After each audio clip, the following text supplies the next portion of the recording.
Yes. Okay, welcome everybody.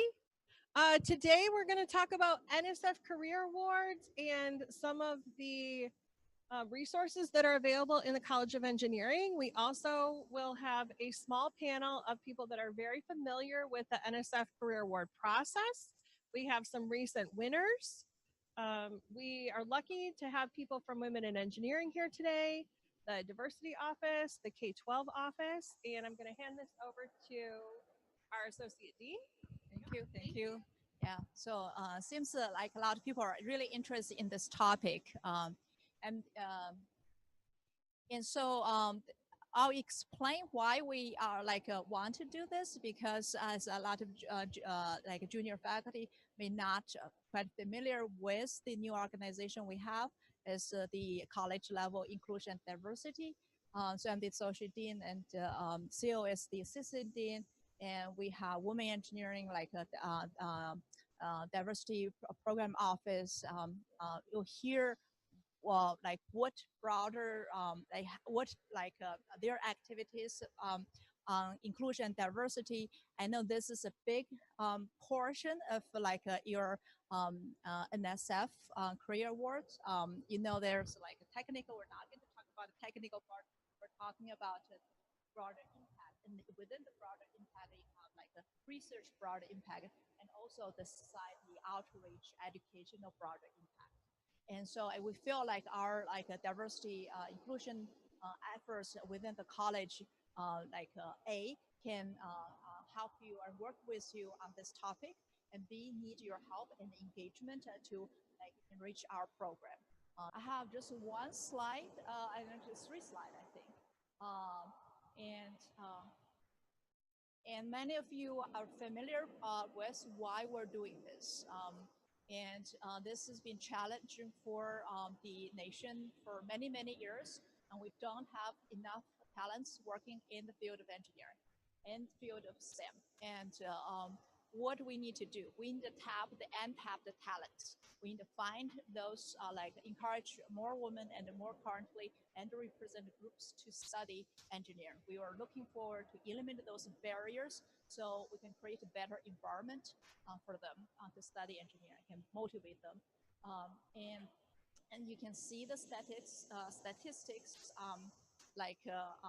over the years, and the progress has been slow. And so, for example, in the women in engineering, within our college right now, undergraduate, we improved from 16% to 23% in in 10 years. So it's a great improvement, but it took us a long time. And we need everyone's help to make more improvement. No matter where you are, how do you think about inclusion, diversity, and this can be you can engage in this topic at different levels. And I want to introduce the wonderful team we have, and me and Seal and Kyle and Judy and Teresa and Jolene, I think Cindy, and today they will introduce their programs and some what they need from you to help. And they're also we will open through the panel discussion. I think we'll want to open up to have some stimulating discussions. So first, we'll start with Kyle. Good afternoon, everyone. My name is Kyle Foster. I direct the Diversity Programs Office. And this morning, I want to talk to you guys a little bit about what we do in the DPO. We call it the DPO for short. We're going to talk a little bit about the broader impacts that the diversity programs has on our students. So go to the next slide here. So because I want to try to be real brief and hold it to about 5 minutes, I want to talk a little bit about why the Diversity Programs Office even exists in the first place. I'll talk a little bit about what the mission of our office is, and then I'll talk very briefly about some of the major programs that we have housed in the DPO, and then we'll talk a little bit about next steps if you guys are interested in potentially collaborating on some NSF proposals and projects. So I figured the best thing to do would be to give you guys a quick short story on broader impacts for the DPO. So about 27 years ago, I came to Michigan State University as an incoming freshman. So that was a long time ago. Showed up at the academic orientation program, we call it AOP. And this is kind of the academic orientation program that freshman students come to get them all set up with their schedules and things of that nature, things that they will need in order to be successful as a freshman at Michigan State University. And so part of the academic orientation program is to sit down with an academic advisor to map out what your schedule will be for the upcoming fall. And I was going to be majoring in mechanical engineering here at Michigan State. And so just to give you a little bit of background about me coming in the door as a freshman, I graduated from one of the top high schools in Detroit. I was a 3.86 student at Cass Technical High School in Detroit. I have gone through a pretty extensive computer programming curriculum in high school. Many of the languages that I took were dead now, but BASIC, Pascal, COBOL, Fortran, things of that nature. I took physics in high school, took up through calculus and math. And so I was coming in the door at Michigan State University, feeling pretty confident about where I stood. I thought I was well prepared to major in mechanical engineering. So I'm sitting down with the advisor at AOP, and she starts laying out my schedule. She says, well, you're majoring in mechanical engineering, so we're gonna need to put some writing on the schedule, so you'll take your 100 level WRA course. I said, very good, yeah, I'll take the writing course, not a problem. Then she said, well, all students at Michigan State University need to take a social science course as well. So I said, go ahead, throw the social science on there. I'm cool with that too. Let's get to the classes though that I really want to take, all right? So then she said, as a mechanical engineering student, you also need to take chemistry. I said, okay, now we're moving a little bit more in my direction. Let's put the chemistry 141 on the schedule. And then she said, of course, all engineers need to take math. And so we're going to put calculus 1 on your schedule, math 132. You did very well on the math placement exam. And so we're going to be able to put you in calculus 1. I said, yep, I know I'm well prepared for calculus. So we'll put the calculus 1 on there. And then she turned to me and said, we're going to add this course to your schedule called Math 290. It's a directed study math program, and it will help you to be successful in calculus. When you run into some hard times, you'll have help there. This class meets 3 days a week for 2 hours, Monday, Wednesday, and Friday. And I said, hold up, stop. I don't need to take that Math 290 class. I don't know if you looked at my record. I'm coming in here. I placed in calculus. I'm a 386 student, one of the top students in the city of Detroit. I'm ready to go. I don't need that enrichment, whatever stuff you're talking about. I don't need that. And she looked me dead in my face and said, son, you have no idea what you're in store for as you come here to Michigan State University. This is a totally different ball game. And the way she looked at me, I knew she was not playing. So, I kind of backed up and said to myself, I better take this course, because I don't know if I end up dropping this course, she may find out about it and come hunt me down, and I don't know what the consequences might be. So we put the Math 290 course on the schedule, and then I'm ready to go. So fast forward to fall semester, September. September gets here. I'm on campus. I'm taking classes. Things are going fairly well. I'm taking calculus. The first couple of weeks are going pretty well. We get an exam. We take the exam, and I thought I did pretty good on the exam. I got done with. I think I may have finished up a little bit early too. And then, after about 5 days or so, professor gets the exams graded and is returning them back. They start passing the exams back, and they're calling everybody by name, handing the exams back. Professor says, Kyle Foster. I'm like, yeah, that's me, So professor walks over, hands me back the exam. And I take a look at the exam. I stop, I stare, I look at the top, and in big red pen circled on the top of the exam, 39 out of 100 on the top of the exam. So I did what any good engineering student would do at that time. I panned up to the name slot because I knew this wasn't my exam. I knew it wasn't my exam. And sure enough, when I looked up there, it said Kyle Foster. And at that point, I had been punched in the mouth. And you know what? It really hurt. It really hurt. This didn't line up with the plan that I had. My plan was, I was a top-notch student. I was going to come into Michigan State, do my 4 years, get my mechanical engineering degree, and get out of here as soon as possible. But things didn't unfold for me just that way. But fortunately enough for me, if you rewind back, that advisor that I met with at AOP was the assistant director of the diversity programs office. And so I was connected to a student support office that was there when I needed to help pick me up off the mat and dust me off and help me to be successful. And so eventually the DPO helped me to go on, get numerous internship opportunities. I was able to graduate with my mechanical engineering degree, go on to get an advanced degree in mechanical engineering, work in the industry as an automotive engineer for 11 years before coming back to Michigan State to help students get engineering degrees. And that is an instance of broader impacts for the diversity programs office. That's just one story. There are many more, but I know many of you in the room will be writing for NSF career proposals. And one of the things that they're going to know about is broader impacts. And so that's just an example of what we do in the diversity programs office. The mission of our office is pretty simple: to help recruit and retain a diverse set of students. Historically, we've had a focus on underrepresented minorities. However, we work with all students across the College of Engineering now. How do we go about recruiting and retaining students?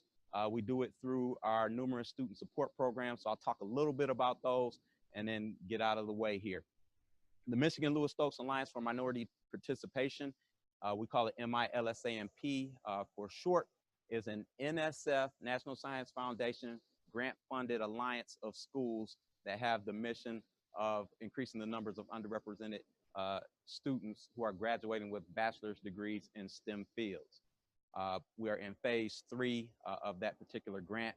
And what we do in that alliance, some of the member schools are Michigan State, University of Michigan, Wayne State, Western Michigan, and we have 2 community college partners, Washtenaw Community College and Mott Community College. We do sharing of best practices across the alliance, and we also share best practices about some of the types of programs that have been shown to increase persistence of underrepresented minorities in fields like engineering. So that's kind of what we do in MILSAMP. Some of the 2 types of programming that we offer through MILSAMP are summer undergraduate research, as well as pre-first year summer residential bridge programs. You guys see down there, the Summer Undergraduate Research Academy, SURA, is an undergraduate research program where we place students, we partner them up with faculty members, and the faculty members get a chance to host that student in their lab or their research group for about 10 weeks in the summer. And these students go along, do research, and then they get a chance to present a poster and do a presentation at the research symposiums mid-shore. We posted that program in collaboration with the INSURE program. Some of you may be familiar with that. It's an undergraduate research program here in the College of Engineering, and then also the SROP program on a larger scale. The Engineering and Science Success Academy is a pre-first year bridge program where we bring incoming freshmen into Michigan State for 4 weeks in the summer to put them through preparatory math and science courses to get them prepared to hit the ground running in the fall. Because we are a secondary admissions college here in the College of Engineering, we really don't have time for students to go through a rocky transition period during their first year. So we put in a lot of work up front, 4 weeks in the summer, and then we keep our hands on those students over the course of the academic year. We've had very huge success with that program. 60% of the students that come through our program get their STEM degree in 6 years and up to 6 years. When you compare that to the same target audience of students, they only go through at a 30% success rate. So we're about double the typical 6-year graduation rate with students that go through ESSA. And real quickly, the Dean Showcase of Stars Breakfast is a networking event that we put on to get our students in the College of Engineering partnered up with our corporate partners in a relaxed networking environment. Many of our students are intimidated to go out to career fairs because it's very stressful, things of that nature. We get a lot of that same work done at the Dean Showcase of Stars Breakfast, and we also give out about $50,000 in scholarship money at the Showcase of Stars Breakfast. The Guided Learning Center is one of the tutoring hubs in the College of Engineering. We provide one-on-one assistance and small group tutoring at no cost for students in that program. And then we do student advising to help students with academic preparation, professional preparation, and then we help students with any issues that they might be experiencing outside of the classroom that have an impact on them doing well inside of the classroom. So that's kind of what we do in student advising. And then registered student organizations. Some of the registered student organizations we advise in our office, the National Society of Black Engineers, as well as the Society of Professional Engineers. Those students in those organizations get a chance to develop their leadership skills, their professional networking skills, and we send them off to regional and national conferences to get connected with a number of professionals across the region and across the nation. And so those are just some of the things that we do to have an effect on broader impacts for our students. If you guys have found anything here interesting, you can feel free to get a hold of me. My email address is right down there. We can set up some one-on-one meetings to discuss potential ways to collaborate for NSF. So on that note, I'll open it up to any questions. Yes.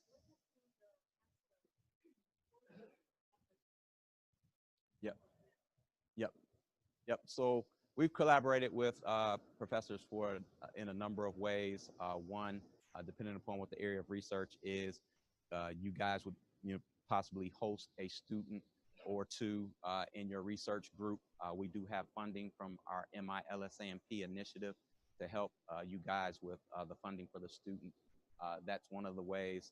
Also, professors, we hire a number of tutors. A lot of times they're graduate students. So if you guys have graduate students who are interested in earning additional money, they can come volunteer or work as tutors in our organization as well. And then I explained some of the other initiatives that we have so that if you guys are thinking about something that's a little bit more unique, we can sit down and talk about some ideas that you might have on ways to collaborate. Any other questions?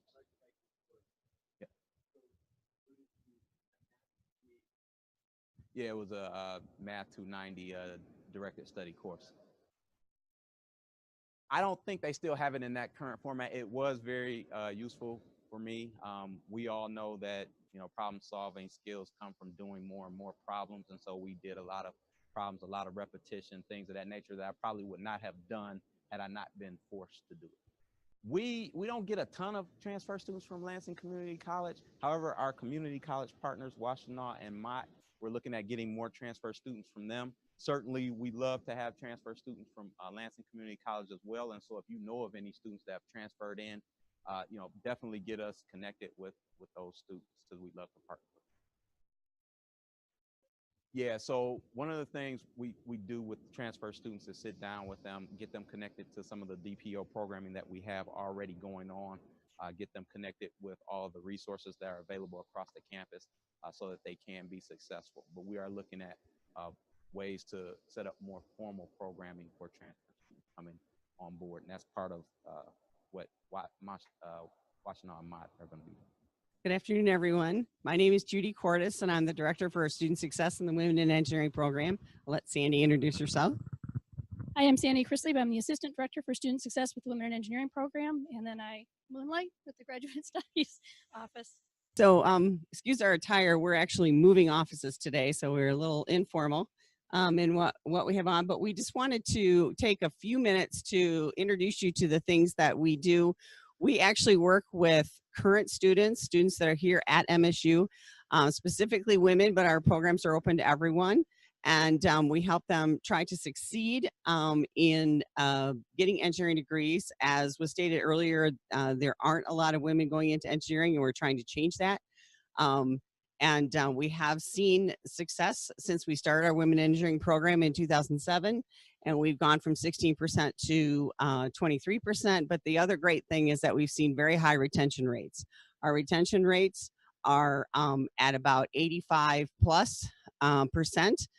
When you look at not necessarily because the way Michigan State is set up, not necessarily people who actually start, but we're looking at freshmen through junior and having very high retention rates. And once a student is a junior and admitted to the college, then their chances of graduating are extremely high. So we look at the retention rates from first through third year, and compared to the men, which is in the 60s. So we're feeling very excited about our success rate.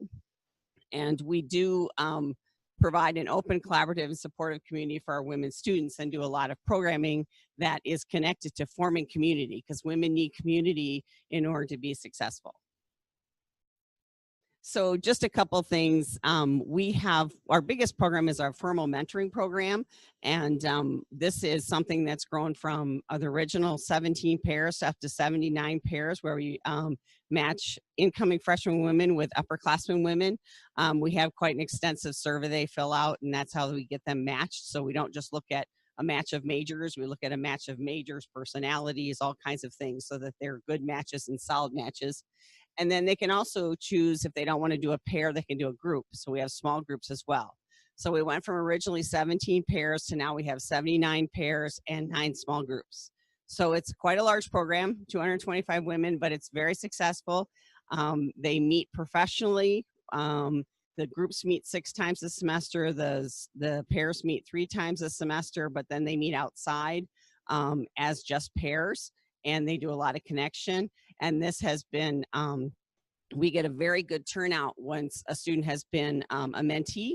Almost all of them want to be mentors because they're very excited about the program. They're very excited about the connections, the community that they have, and giving back and helping women to be successful. And we started a new program this year called We Rise. The second year is usually one of the most challenging years for our women students, because they come out of the freshman core program, which is our residential program, and they feel lost. And if they're not connected yet and they don't feel like they know exactly what they want to do, or they're not connected to their major, and they're not sure engineering is the place for them to be, we don't want to lose them at that spot. So we started this new We Rise program. That's hard to say. And we started with about 23 students, 18 really active, and we offered personal coaching. So the personal coaching is their chance to come in and really have a one-to-one with Sandy or myself. And that it was very successful this year, and we want to continue building on that. That has the professional development meetings as well, along with the personal coaching. So that's just some of the larger programs that we have. And then we do a lot of smaller things along the way. So we have study breaks where anybody can come and get snacks and meet with us and say hi and get information. And that's men and women. And we usually have about 200 plus that will stop by for those study breaks. We do a kickoff at the beginning of the year called We Celebrate, where we invite faculty and staff and students to come and just open up the school year. And then we send out monthly newsletters. And then we have just a lot of different events we do during the year to encourage that community, encourage the women to connect with us and to do things with us. So we're really excited about the things that we're doing, and we would love to partner with you if you're interested in our mentoring programs, if you're interested in our sophomore program, if you have new and new ideas, new things that you are interested in doing for women engineering students. We'd love to talk with you, have an individual meeting with you, just to see, excuse me, just to see what kinds of things or ideas that you have. So that's kind of everything that we wanted to cover. If you have any questions. You pay attention to Judy's language, you'll notice that how you kind of, where the challenges are. So that will help you to write your proposal, say, hey, I want to do this activity because I know those are the challenges, right? So that kind of is important, learning experience, I think, for all of us. I have been learning from these great ladies because they teach me where the challenges. How do we design our new initiatives in education now to help grow this community, right? Yeah, thank you so much. And we have we have K-12 office and Drew Kim and in his office around in charge of all the K-12, and Teresa is a specialist in women engineering on K-12 operations. Hi everyone, I'm Teresa Vandersloot, Director for Recruiting and Outreach for Women in Engineering. Hi, I'm Geraldine Phelps, Assistant Director. And so we are going to just give you a little bit about what we're doing. Essentially, we're increasing the diversity pipeline here at Michigan State. And, We meet with lots of prospective students throughout the year, but we actually start very young. We actually start in kindergarten. And we have events for kindergartners because it's a pipeline issue. It's also what is engineering? Girls are not interested in general. There's a lot of research that shows that. So we start very young. We partner with students, faculty, staff, alumni to showcase engineering opportunities.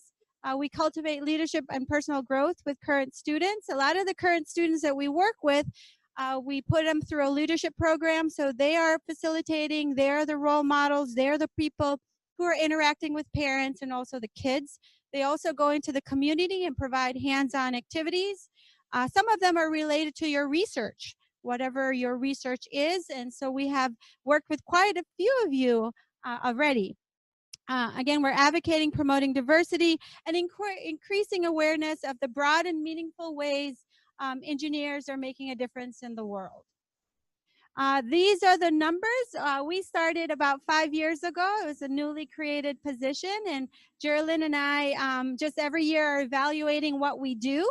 And so we had about 202 women in 2012 that, that was the entering class.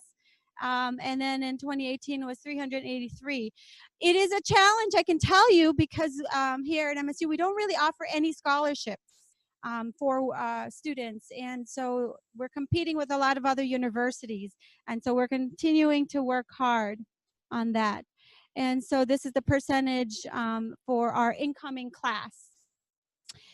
We have several outreach that we participate in, and some of them are 10 weeks on Saturdays.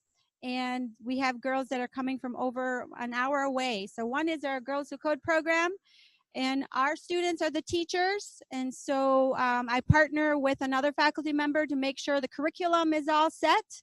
But our students, we have about 20 or 25 student teachers, mentors, men and women that are teaching coding. And so we want to offer that. And we have a competition. We work with several teachers in the state of Michigan. This is not necessarily only for coding. We can also do this for other introducing teachers to other engineering disciplines as well. And they come every year for a competition here at MSU.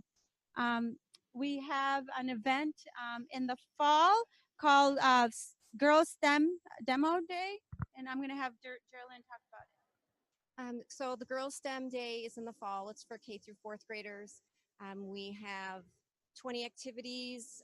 We have 200 attendees. They come with their chaperones or Girl Scout troop leaders, and we work with students and faculty. And it's a fun day for the kids and the parents and the teachers and everyone, for the excitement of showing their K through 4 students STEM.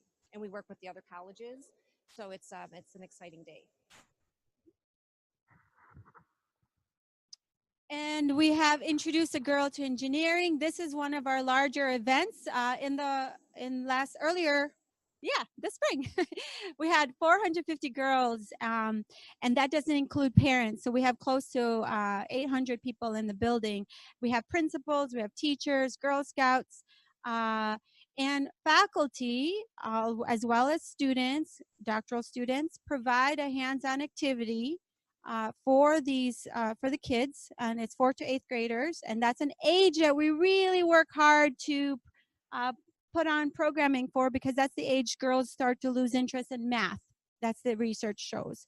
And so we have the entire building, and both buildings we take over and host that event.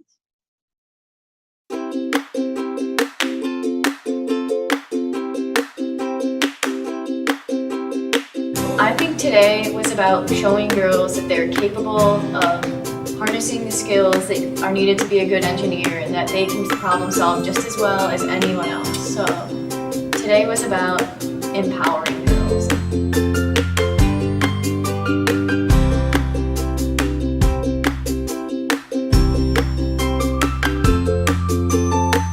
Today was very exciting. We had 150 volunteers from the College of Engineering. We had faculty, grad students, and undergrad students who took the time off on Saturday to share their expertise of their field in engineering. Here at MSU, we're excited to offer this event to girls. We hope to inspire them to consider engineering. We want them to also see all kinds of role models, that engineers come in all shapes and sizes. The other thing is we want them to realize they can help people, they can save lives, they can make a difference.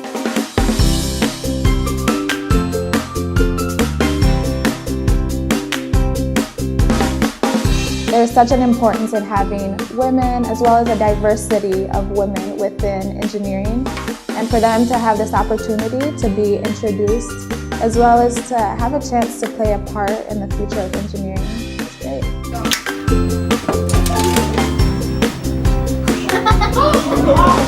The whole event was a lot of fun. We appreciate everyone that put their time and energy into this. It's really neat to introduce my daughter to the wonderful world of engineering that I work in. Got to see some of the things that I went to school here for, and she got exposure to some of that. When I was gathering surveys on how the girls enjoyed the event, I was looking at them to see what they wrote, and one of the questions was like, how would you describe an engineer? One girl wrote, never give up type of person. Females make up 50% of the population, but only 20% of the engineering world. So we encourage you to come out and explore engineering. But basically, the way we would partner with you, if you would like to showcase your labs, if you would like to teach, if you want to trial any type of hands-on activity, either at our events or during a longer period of time, we'd be happy to partner with you. Also, we've written, support letters for Career Awards. One of the spring event to introduce girls to Engineering Day is actually originated by a faculty who won a Career Award, and he started the Girl Scout in Engineering Day. Yeah. So that's like a great initiative, and we appreciate that we can grow out and grow that event from maybe 100 students to 500 students now. All right. So great ideas from faculty, and that's like how we would really hope to see more. Yeah. Thank you. Thank you. I would like to, at this stage, to invite our recent Career awardees and also the Associate Dean for Research in International Study and Program, Dr. Beck. And she has a lot of experience with NSF as well. And so would like you to find some chairs. We'll roll some chairs, 3 chairs to let you to kind of sit in front and make yourself comfortable.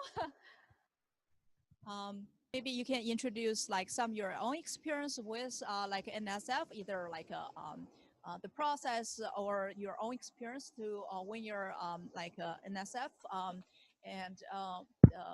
We do different science part, but I think there are a lot of similar like essential part in this inclusion, diversity, and broader impact we can talk about. All right, good afternoon, everybody.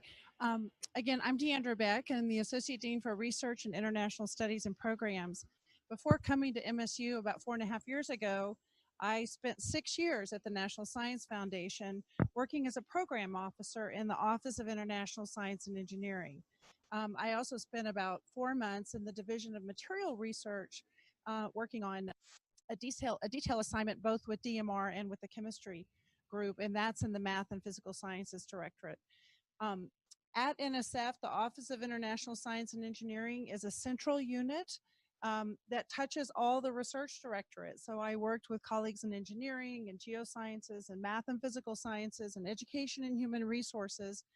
And we ran programs across the foundation that were multidisciplinary, multi-directorate programs. So I had a good chance to look at proposals across directorates.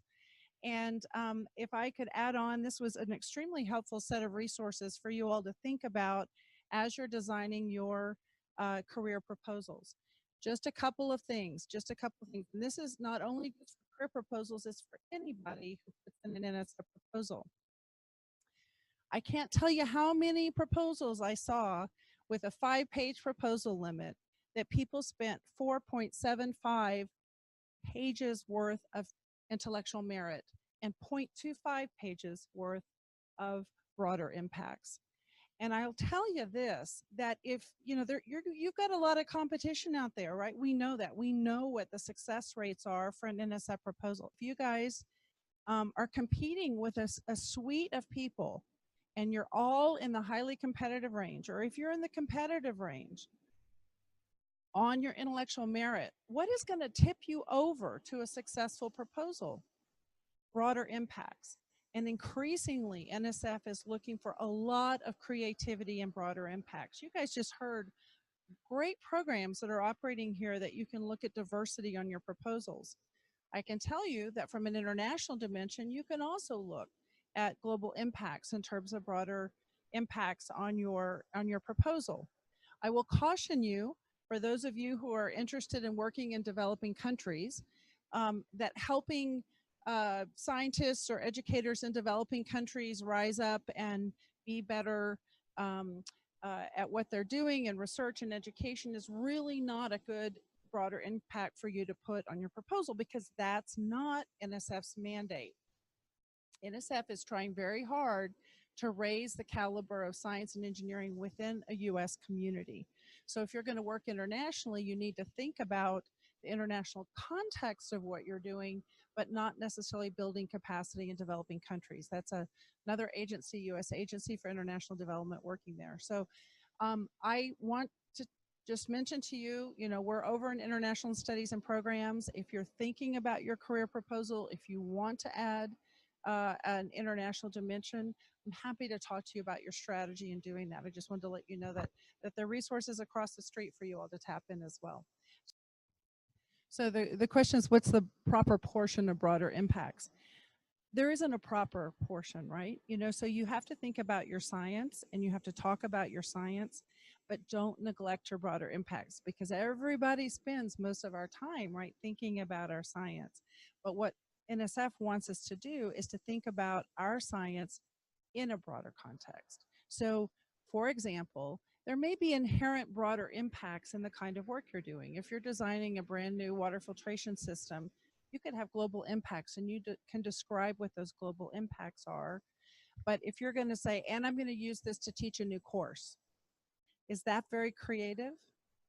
Probably not, right? If your broader impact is, I'm going to design a new water filtration system, and oh, by the way, I'm working with the Hatch or the Hive or the Hub to put this into a really exciting opportunity to look at filtration of water along the Great Lakes, or, you know, industrial cleansing processes or stuff, that's a fantastic broader impacts. So the challenge for you all is to be equally as creative with your broader impact as you are with designing your technical experiments and making the case that your science is worth supporting. Is that helpful? And in fact, while I was at NSF, there was a big effort to rethink how NSF communicated expectations on broader impacts, and there was some new guidance put out. I was actually on the working group that was part of that effort, and we had a conscious decision not to tell people you can do this, or these are examples of what you can do, because we didn't want people to go back and say, oh, I'm going to do this, I'm going to do this, and I'm going to do this. The idea here is you all are extraordinarily creative and talented people. Just be as creative with your broader impacts as you are with your research plan and your research ideas. Good afternoon, everyone. So my name is Metin Aktulka. I'm in the computer science department. This is my 5th year. I got the career award after 3 trials, so that was a lot of excitement. I can tell you a little bit about my research. So I'm doing high performance computing. So the project was basically about developing a framework which will help domain scientists who work with sparse solvers, you know, help them parallelize their applications, right? So that is a big challenge for a lot of domain scientists. So we create a framework, and they can hopefully write MATLAB-like codes, which will run on massively parallel architecture. So that was the gist of the proposal.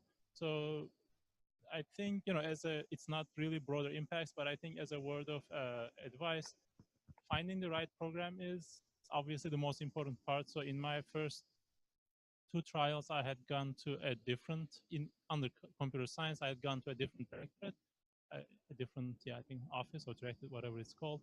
But then in the last one, I changed it to Office of Advanced Cyber Infrastructure, right? So that made a big impact because, you know, what I was doing was actually a good fit, but I wasn't really understanding what the distinction between these different programs were, even though my proposal, which was, each has evolved, right? And I think the last one was the best one, but it was rated the lowest across the, when you compare with the first two, but the first two didn't get funded. They were very close. They didn't get funded.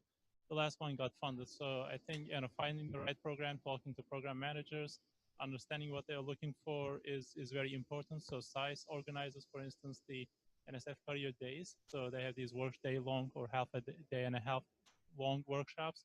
Attending there and talking to program managers is definitely a good idea. So I had attended the one, I think in 2016 or 17.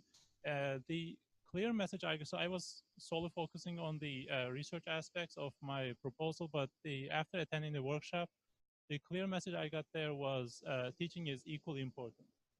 Sometimes, so there was a similar panel, so some of the awardees were telling about their projects. I could tell that some of them were more heavy on research side, less heavy on teaching side, but some of them were 50-50 or more, maybe teaching was more than 50 in one of the awardees presentations. So the message I got there was I was falling into the trap of, you know, structuring my proposal as 90% research, 10% broader impact. So I have to increase the broader impact teaching outreach aspect. So I ended up doing 7 to 30%, if that gives you a clue.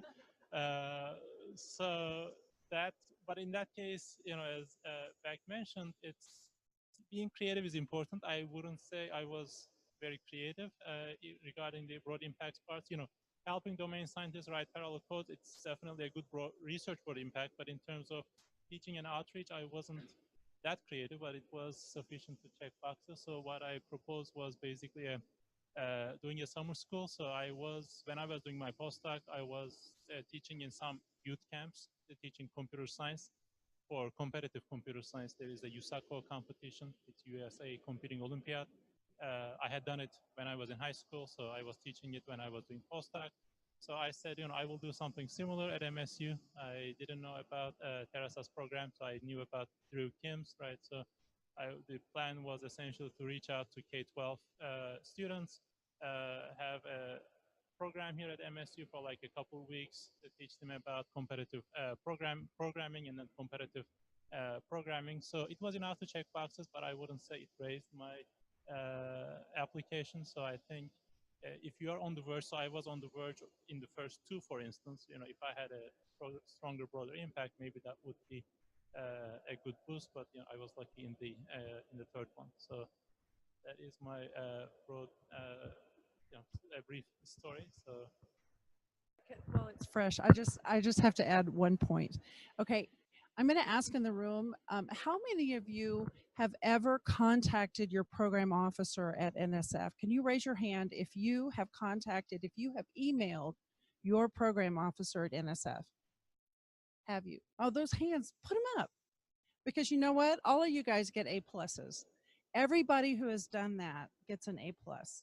Okay, so for everybody else, I have heard so many times, especially early career scientists, I'm too nervous. I really don't want to contact my program officer. I don't want to bug them. They've got a lot of work to do. Most program officers at NSF really, really, really want to help early career scientists.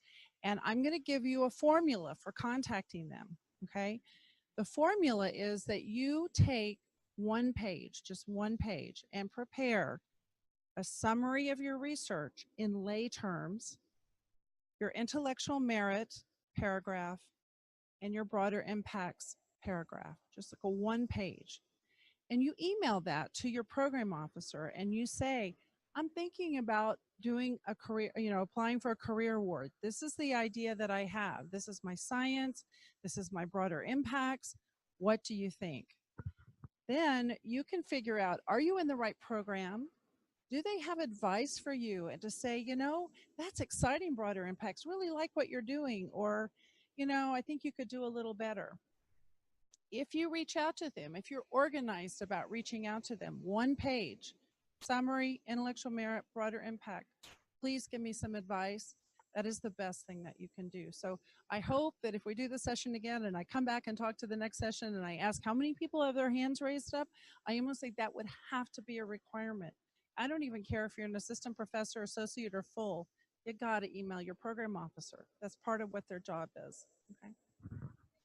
Yeah. Hi, my name is Peter Lillyhoy. I'm an associate professor in mechanical engineering, and I received my career award in 2014.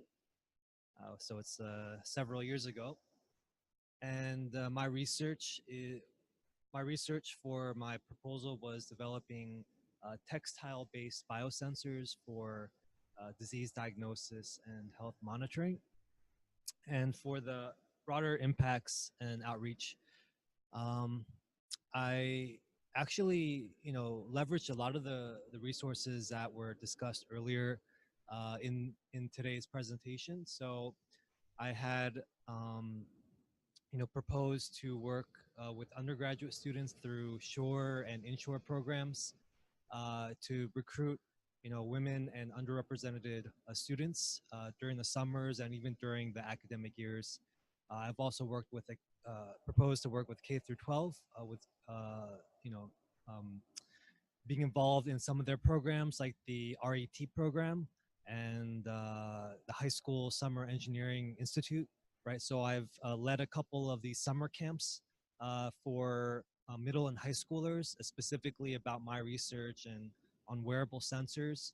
I've mentored teachers during the summer, also, about wearable biosensors, and that allows the teachers then to develop a curriculum for their classrooms, which they can then implement, in the next academic year.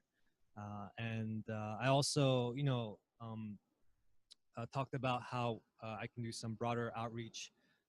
So for example, MSU has a science festival. So I've done some lab tours and some kind of programs as a part of that. So I think, MSU has a lot of these different opportunities, to develop and implement outreach programs for broader impacts. So, you just have to kind of, go and search for them. I think it's a good idea to kind of do a collection of different programs instead of just saying that you're going to do one outreach program for your 5-year career. You should have multiple ones that kind of complement each other. And that kind of will show the reviewers that, you're actually serious. That this is just not like a box that you want to check, but that you're actually thinking about this as an integral part of your proposal.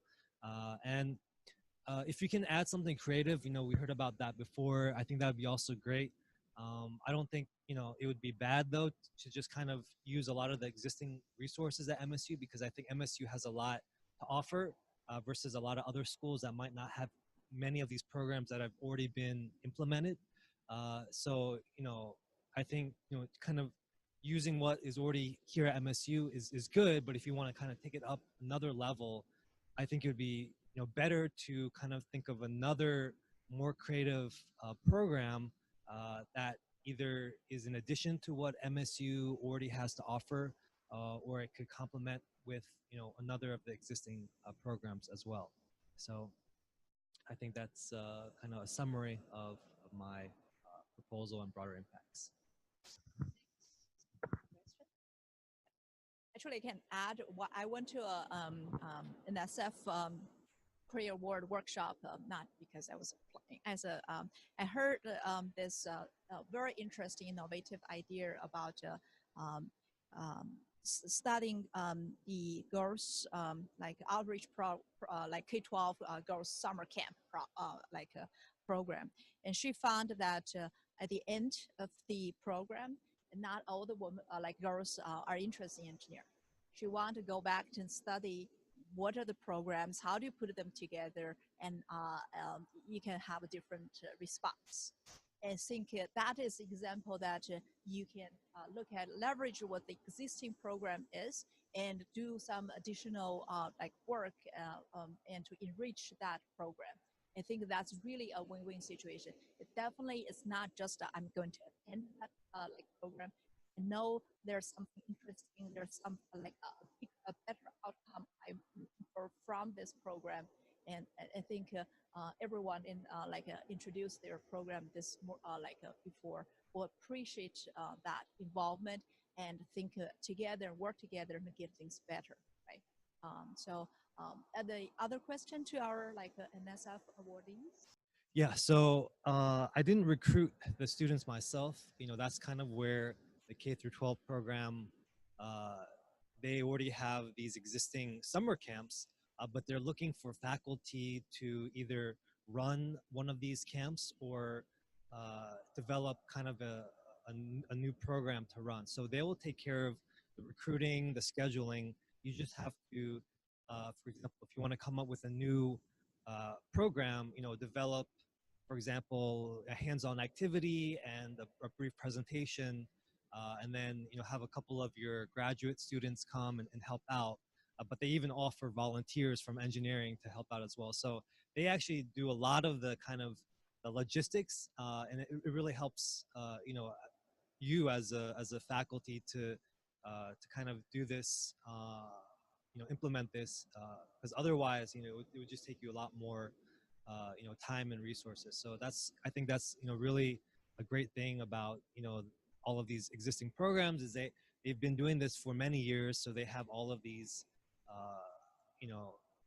logistics already taken care of, and that kind of frees up your time to focus more on the actual activity and the development part of that program. Yeah.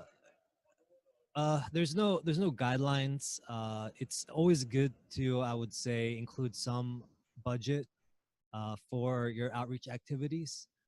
So I've reviewed career proposals before, and if I see a applicant that is proposing extensive outreach, and they want to build all of these, let's say use these commercial components, or they want to buy supplies to build machines or small robots, and they don't have any budget for it, I'm going to be a little skeptical of if they're actually going to do it, right? So if you're planning to do these outreach programs where you're going to build, let's say, robots or circuits for kids, you should probably budget some money. It doesn't have to be a lot of money, because the NSF career isn't that large of a budget, but you should have some money budgeted for those types of supplies. Another thing I would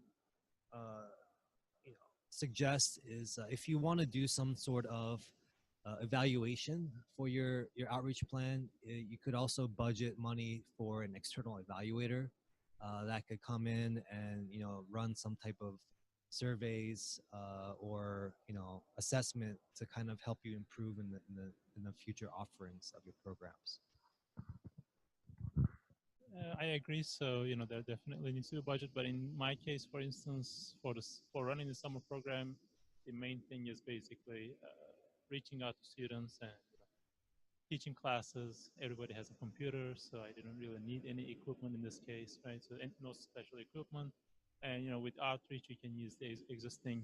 I was mentioning that I would use the existing logistics here in terms of advertising and arranging for classrooms, etc. So in my case, I didn't really budget anything other than the grad students who will be supported during the summer. Some summer pay for yourself. So that was the two components.